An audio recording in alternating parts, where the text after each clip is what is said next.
नमस्ते। आज के इस एक्सप्लेनर में हम एक बहुत ही खास और दिल को छू लेने वाली कहानी पर बात करने वाले हैं।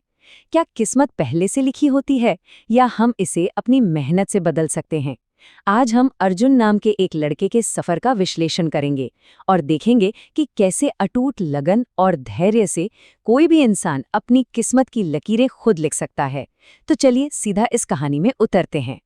मैं बड़ा आदमी बनना चाहता हूँ ताकि मेरे माँ बाप को कभी मेहनत न करनी पड़े। जरा सोचिए, एक छोटे से बच्चे के मुंह से निकली ये बात कितनी गहरी है। ये बचपन की कोई आम सी इच्छा बिल्कुल नहीं थी। ये एक बहुत बड़ी जिम्मेदारी थी जो उस नन्हे बच्चे ने खुद अपने कंधों पर ले ली थी। और सच कहूं तो हमारी आज की पूरी चर्चा का आधार यही एक लाइन है। यहीं से इस कहानी के असली मायने तय होते हैं। भाग 1, गरीबी और एक सपना। आइए इस सफर को एकदम शुरुआत से देखते हैं, उस मुश्किल दौर से जहां अर्जुन का परिवार एक टूटी-फूटी झोपड़ियों वाली बस्ती में रहता था।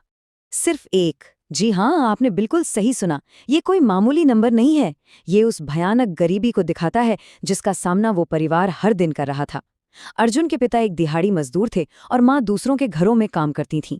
फिर भी दिन भर की हाड़-तोड़ मेहनत के बाद कई बार उन्हें सिर्फ एक वक्त का खाना ही नसीब हो पाता था। लेकिन इन हालातों में भी अर्जुन अलग था।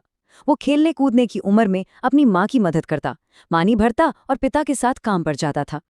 अब सोचिए, जब इस बच्चे ने स्कूल में अपने टीचर को बताया कि वो बड़ा आदमी बनना चाहता है, तो क्या हुआ? अरे, ये बड़ा आदमी बनेगा?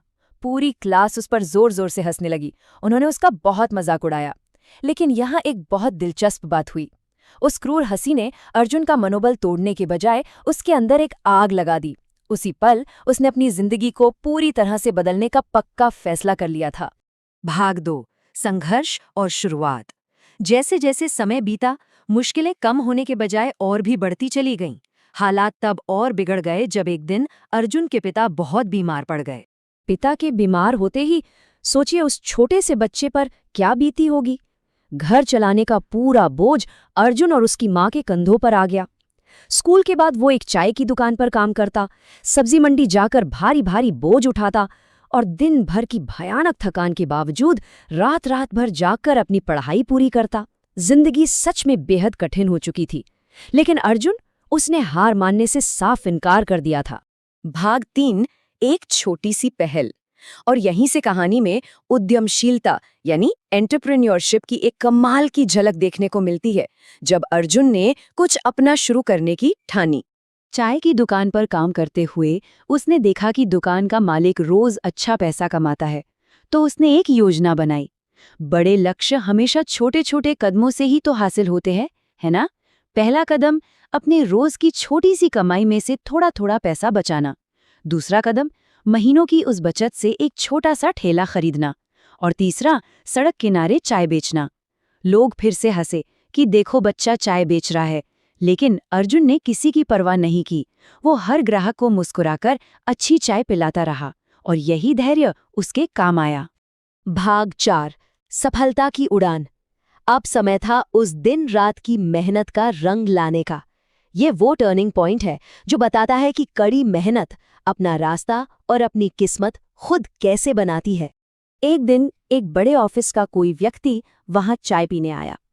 अर्जुन की बेहतरीन चाय और उसके बात करने के अच्छे तरीके से वो इतना प्रभावित हुआ कि उसने सीधे कह दिया, अगर तुम चाहो तो मैं तुम्हें अपने ऑफिस में चाय सप्लाई का काम दे सकता हूँ। बस यही वो एक वाक्य था जिसने अर्जुन के छोटे से व्यवसाय की दिशा हमेशा के लिए बदल कर रख दी। इस सफलता के सफर को अगर हम देखें तो ये रातों रात नहीं हुआ। एक सड़क किनारे चाय की ठेले से जो शुरुआत हुई थी, वो ऑफिस में चाय की सप्लाई तक पहुंची। कमाई बढ़ी तो उसने एक चाय का स्टॉल खोला और कुछ लोगों को काम भी दिया। और समय के साथ देखते ही देखते उसने अपना खुद का एक बड़ा रेस्टोरेंट खोल लिया। ये पूरा साम्राज्य सिर्फ और सिर्फ उसकी ईमानदारी और न रुकने वाली मेहनत की नींव पर खड़ा था। भाग 5, असली खुशी और सीख। अब अर्जुन एक बहुत बड़ा और सफल इंसान बन चुका था। उसके पास रेस्टोरेंट्स थे, एक बड़ा घर था। लेकिन इस कहानी की सबसे खूबसूरत बात कुछ और ही है। कहानी का सबसे भावुक पल तब आता है जब हम अतीत और आज की तुलना करते हैं। याद है वो क्लास जहाँ अर्जुन के सपने पर सब हंस रहे थे? सालों बाद अर्जुन उसी स्कूल की उसी क्लास में एक गेस्ट स्पीकर बनकर वापस आया। जब उसने मंच से कहा कि वो भी कभी उसी बेंच पर बैठता था और लोग उस पर हंसते थे, तो आज पूरी क्लास बिल्कुल शांत थी। वो जो क्रूर हंसी थी ना, वो अब गहरे सम्मान और विस्मय में बदल चुकी थी। लेकिन अर्जुन के लिए असली सफलता क्या थी? जब उसकी माँ ने उससे पूछा कि इतना सब हासिल करने के बाद उसे सबसे ज्यादा खुशी किस बात की है, तो अर्जुन ने जवाब दिया, इस बात की कि अब आपको काम नहीं करना पड़ता। ये सुनकर सच में रोंगटे खड़े हो जाते हैं। उसकी असली खुशी पैसे में नहीं थी, बल्कि अपने उस वादे को पूरा करने में थी जो उसने बचपन में अपनी माँ से किया था। इस पूरे एक्सप्लेनर का सबसे बड़ा निचोड़ यही है कि गरीबी कोई कमजोरी नहीं है। अगर इंसान में मेहनत और हिम्मत हो तो वो अपनी किस्मत खुद लिख सकता है। जिंदगी में समुद्र की लहरों की तरह उतार चढ़ाव तो आते ही रहेंगे, लेकिन ये कहानी हमें साफ साफ सिखाती है कि परिस्थितियां हमारा भविष्य तय नहीं करती। जो हिम्मत नहीं हारता, अंत में जीत उसी की होती है। और अंत में ये विश्लेषण हमें एक बहुत ही गहरे सवाल के साथ छोड़ जाता है। अगर ऐसा संपूर्ण समर्पण और मेहनत किसी की भी परिस्थितियों को इस तरह से पूरी तरह बदल सकती है, तो जरा सोचिए आज पहला कदम उठाने वालों के लिए कौन सी नई और अनलिखी किस्मत इंतजार कर रही है। अगर हम भी अपने संघर्षों में यही समर्पण ले आएं, तो हम क्या कुछ नहीं कर सकते। आज के इस एक्सप्लेनर से जुड़ने के लिए बहुत बहुत धन्यवाद। सीखते रहिए और आगे बढ़ते रहिए।